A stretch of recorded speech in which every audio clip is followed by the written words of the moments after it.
Boa tarde. Queria começar por agradecer o convite e ainda mais as excelentes intervenções que me deixam com esta enorme responsabilidade de tentar acrescentar alguma coisa ao que foi dito. Eu tenho um PowerPoint para apresentar, vou então tentar partilhá-lo. Agradeço que me digam se consigo ou não. Eu não costumo apresentar-me ao mundo como especialista em literatura irlandesa, mas tendo em conta o tema do debate de hoje, acho que é o grande contributo que eu posso dar, uma vez que eu estudei na Irlanda do Norte, no início do processo de paz, portanto foi não só num tempo de guerra, como num espaço de guerra, e as analogias têm muitos limites, mas têm uma grande vantagem, dão-nos uma perspectiva confortável em que podemos, se calhar, usá-las a nosso bel prazer para olharmos também para a nossa realidade. Eu só queria acrescentar à nota biográfica que, entretanto, mudou um bocadinho. Eu, neste momento, sou professora, mas do segundo ciclo, de português e de inglês, e, portanto, o que vou fazer nesta apresentação, no fundo, é tentar fazer uma ponte entre a minha experiência de vida académica focada na Irlanda do Norte e a minha experiência enquanto professora do ensino público.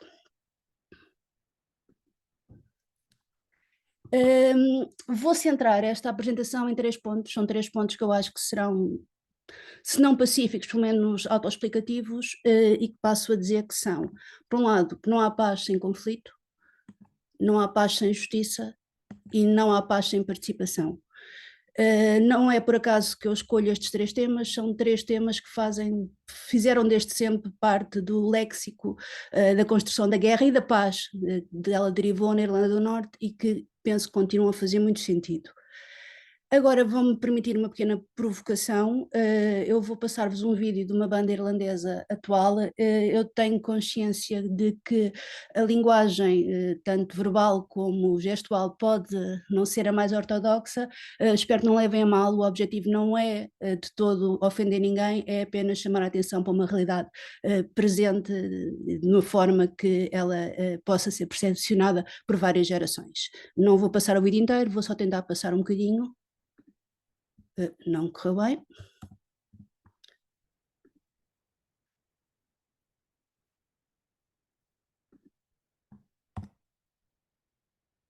Não sei o que é que está a acontecer. Bem, fica resolvido, aparentemente. Já aí vai.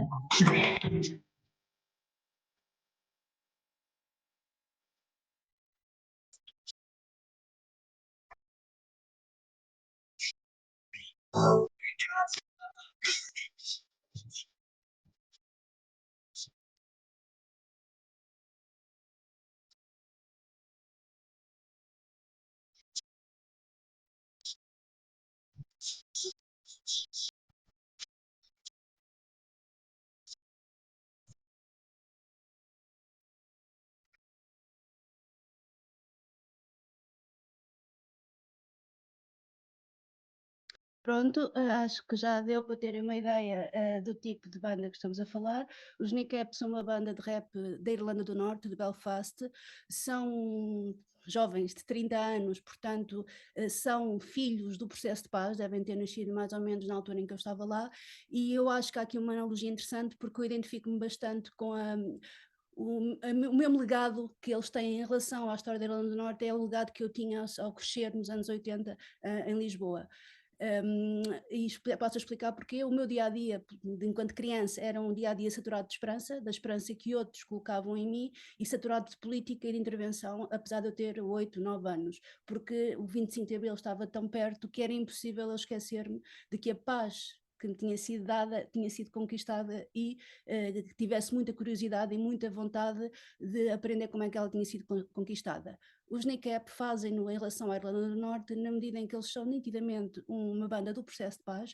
Eles cantam em irlandês, boa parte do que ouviram, o que não era palavrões em inglês, era irlandês, o que por si só já é um legado do processo de paz, porque se o fizessem há 30 anos não o fariam sequer, ou arriscavam-se a ser presos ou baleados, e neste momento eles puderam usar essa paz e essa conquista linguística para usarem um tipo de discurso que, embora com outro meio linguístico, é em tudo semelhante ao que eu ouvia há 20 ou 30 anos, porque eles estão também constantemente a recordar que a paz se faz tendo consciência de que às vezes é preciso lutar para chegar lá. E quando temos a paz e não temos consciência do esforço que foi feito e do esforço que temos de fazer para manter a guerra de a paz constantemente, e nos encostamos um bocadinho em paragonas sobre o que é a paz e reduzimos a paz, como disseram anteriormente, a uma mera ausência de guerra, o resultado é pior do que estagnação, é a guerra que vai surgindo.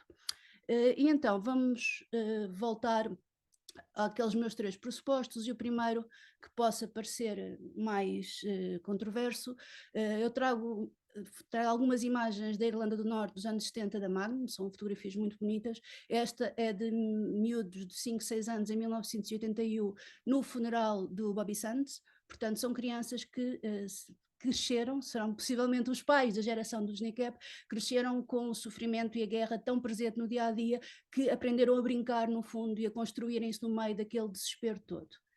E a verdade é que há um dado que é muito importante na Irlanda do Norte, que aparentemente não tem correlação com a realidade portuguesa, mas na verdade tem, que é a educação não era mista. Havia escolas católicas e escolas protestantes, onde o próprio currículo, em tudo era diferente, e não havia qualquer comunicação entre as comunidades a partir da escola. Isso pode-nos parecer que não acontece em Portugal. O que eu queria colocar à discussão é que na verdade acontece, não com bases religiosas ou de identidades históricas, mas de bases sociais. E todas as bolhas reiteram as exclusões. E se é fácil para todos nós percebermos de que maneira é que isto é nefasto para quem está, no fundo, quem é vítima da desigualdade, está no fundo a sofrer da parte mais com menos privilégio, eu queria apenas dar um exemplo de como esta bolha também é nefasta para, por exemplo, os alunos do privado. Eu dei aulas num colégio privado e tive um dia uma situação em que os meus alunos, classe altíssima, tinha um colega com um grau de autismo bastante acentuado, e resolveram insultá-lo, fazer-lhe bullying, chamando-lhe cigano. E aquilo que eu pensava que ia ser uma aula a explicar-lhes porque é que não se faz bullying, porque é que não se faz bullying sobre o colega que é diferente, sobre porque é que não se usa cigano como insulto, acabou por ser uma aula a explicar-lhes o que era um cigano. Aquelas alminhas nunca na vida se tinham cruzado com um, não sabiam o que era, mas sabiam que era um insulto. Ou seja, aquela bolha em que eles viviam reproduzia ignorância, e a ignorância traduz sempre em violência em qualquer que seja o contexto. Por outro lado, eu gostei muito que o João Jaime tenha falado da questão da Carta Educativa de Lisboa. A forma como organizamos a rede escolar tem tudo a ver com esta ideia de criarmos ou não bolhas que permitam gerir os conflitos. É que se não houver conflito, nós não vamos nunca aprender a geri-lo. E a rede escolar em locais como, se calhar, as cidades mais pequenas do país não é um problema, mas em Lisboa, que é o exemplo que eu conheço melhor, há um problema de mercado em que em certas escolas o excesso de oferta faz com que de procura faz com que haja uma política de seletividade na inclusão. E temos um fenómeno que a mim me faz imensa espécie, que é o das escolas públicas de elite. São escolas públicas em que funcionam à partida do mesmo modo que qualquer escola pública, mas são escolas públicas onde ninguém consegue entrar e que fazem seleção dos alunos tal como as privadas. Ou seja, vão reproduzir também elas bolhas de exclusão. E esta seleção é de tal maneira gritante que, olhando para a carta educativa que existe de Lisboa, há escolas cuja área de influência foi desenhada à régua e esquadro para garantir que há uma porta que entra e a porta ao lado não entra. E isto é uma política educativa deliberada. Eu não acho que seja esquecimento, acho que é mesmo uma política deliberativa, porque de facto favorece à elite que tem acesso a um sistema altamente exclusivista sem ter de pagar por ele. Mas também é verdade que mesmo nas escolas públicas normais e a universidade, que são, espero eu, ainda a maioria, há outras formas de estarmos constantemente a criar exclusões.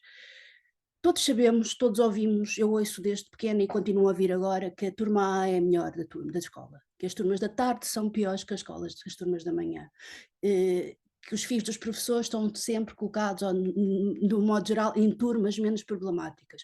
E quando não tivemos a ideia de que o equilíbrio, que a diversidade, que potencia um conflito que todos podemos aprender a gerir, é fundamental para todos, vamos continuar a falar de paz e de educação e de direitos, mas vamos estar a falar só no papel. E a minha posição aqui, em relação à rede escolar, não só devemos contrariar deturpações que existem nesta coisa de eu vou meter um menino na escola onde não vivo porque peço a alguém para me dar a morada, nós devemos é fazer um esforço para que todas as redes escolares, todas as cartas educativas tenham como princípio uma maior diversidade social nas áreas que cobrem. Isto é muito bonito dizer, desafios a tentar implementar, porque de facto as resistências são imensas. Mudando para o segundo eixo, é um eixo que também me parece bastante óbvio, faz parte dos discursos dos movimentos que exigem justiça e dignidade no mundo inteiro há muito tempo, é que não há paz sem justiça. E aqui podia escolher mil e um exemplos de analogias em relação ao que aconteceu na Irlanda do Norte e o que aconteceu em Portugal, mas vou-me focar apenas em dois aspectos concretos que têm muito a ver com a realidade atual. Podia, repito, ter escolhido uma míriade de outros. A questão do racismo e da xenofobia. Eu trabalho numa escola com uma variedade imensa de culturas, de nacionalidades, é um contexto complexo. E sou constantemente confrontada com situações que eu identifico como de racismo sistémico e não tenho eu própria, muitas vezes, as ferramentas para lidar com elas da forma que gostaria. Mas também sou confrontada com algo, lamento dizer, colegas, perdi a conta às vezes de gente que me diz: eles vieram cá para a nossa terra, têm de aprender as nossas regras e eu não tenho de fazer qualquer espécie de adaptação para os alunos que têm à minha frente. E isto tem aspectos concretos. Por exemplo, ao nível dos programas, eu sou professora de português, na turma de 5º ano, estamos a dar, eu estava por acaso a coadjuvar e portanto estava no fundo da sala, tinha de vagar para reparar nestas coisas, estamos a dar as lendas e os mouros são os maus, nós somos os cristãos, eles são os maus e os mouros são uma desgraça. Perguntaram o que eram os mouros e vai saber, eles eram na maioria naquela turma mouros. Portanto, aquelas crianças eram muçulmanas. Quando confrontadas com a fada oriana, tudo o que é loiro e bonito e branco é paz e é maravilhoso, e as fadas más são todas morenas e negras. Não havia uma única criança loura naquela sala de aula. Eu não estou a fazer a apologia de que devemos retirar obras do currículo porque elas não são representativas das nossas turmas. Para fazer a apologia, sim, de que temos de olhar para as nossas turmas, identificar o modo como o programa que estamos a dar se reflete na turma que temos à nossa frente e ter estratégias para lidar com ele na prática. E isso requer muitas vezes irmos muito para lá daquilo que nos ensinaram. Outro assunto que também está bastante na hora do dia, e aqui vou referir-me, vou usar como analogia não a Irlanda do Norte, mas o Adolescence, o filme da Netflix sobre um jovem incel que, por ódio às mulheres, mata uma colega, e também queria partilhar convosco que é uma realidade bastante dura de ver nas escolas, a maneira como miúdos, eu sou professora de segundo ciclo, são miúdos muito jovens, têm já em si uma agressividade e uma falta de respeito para com as mulheres, as raparigas, as colegas, que me choca. Não vou dizer que é muito pior do que no meu tempo, porque no meu tempo eu sei o que sofri, mas pensava que tínhamos evoluído um bocadinho mais. E o que me choca também é que, na verdade, o primeiro contato com muitas das nossas crianças não somos nós professores, são os auxiliares. Muitas destas situações acontecem nos recreios e as auxiliares da ação educativa são das profissionais mais fundamentais para as escolas, têm uma carreira inexistente, recebem muito mal, têm horários inacreditáveis e não têm qualquer formação. E quando eu vejo muitas daquelas auxiliares a dizerem que as raparigas provocaram, sem qualquer noção de que estamos a falar de realidades de violência no namoro, de cultura massificada de misoginia, de violência doméstica, que muitas daquelas crianças possivelmente assistem em casa, choca-me muito, mas não quero julgar. Ou seja, eu acho que é preciso fazer uma formação para toda a comunidade escolar que tenha em conta esta realidade, que é neste momento a violência entre jovens, a violência de género é algo que é aceito por muitos dos nossos jovens. E nunca vamos educar para paz nenhuma se não conseguimos na escola lidar e resolver estas questões de violência que já existe, seja qual for o alvo. E agora uma parte que eu suponho que não vai trazer muitos amigos aqui, mas que tem a ver ainda com o adolescence e com a questão da participação. Já vi que os criadores do documentário querem falar no Parlamento Britânico a pedir para os telemóveis serem abolidos das escolas, e essa discussão foi muito presente aqui, e eu tenho uma posição muito radical sobre isso. Sou contra qualquer proibição, serei sempre contra qualquer desistência de educar proibindo. Os telemóveis, a misoginia e a violência fazem parte das nossas vidas, fazem parte da vida dos nossos alunos. Nós temos a obrigação de não fechar os olhos e de não podemos nunca abdicar de os educar. E quando dizemos que não é na escola que usa os telemóveis, estamos a mandá-los usar os telemóveis em casa, sem acompanhamento, ou com acompanhamento que mais uma vez vai reproduzir toda a desigualdade que existe na sociedade. Eu sei que não é fácil, os telemóveis são algo com que nós não crescemos, mas temos a obrigação de saber que os nossos alunos vivem com eles e temos de os integrar na, na nossa prática educativa, exatamente para que eles não sejam vítimas do mal que podem fazer. Por outro lado, a gestão democrática. A gestão democrática tende a esquecer a maioria das pessoas que estão nas escolas, que são os alunos.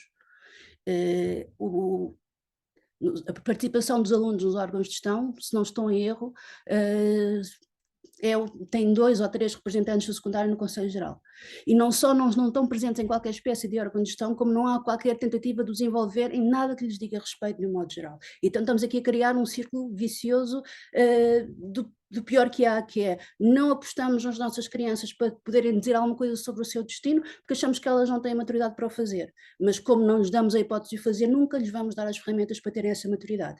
E a gestão democrática é fundamental para que nós possamos não só gerir melhor os conflitos, criar uma educação, como dizia o João Jaime, que mais do que criar notas em exames, permita educar para que todos nós possamos ser construtores do nosso destino, é importante que isto seja aplicado em todos os níveis da vivência das escolas, claro que com as devidas adaptações, e por exemplo, faz-me imensa confusão o Estatuto do Aluno. O Estatuto do Aluno é uma compilação de deveres, raramente desafios a irem procurar os direitos que não sejam meramente abstratos.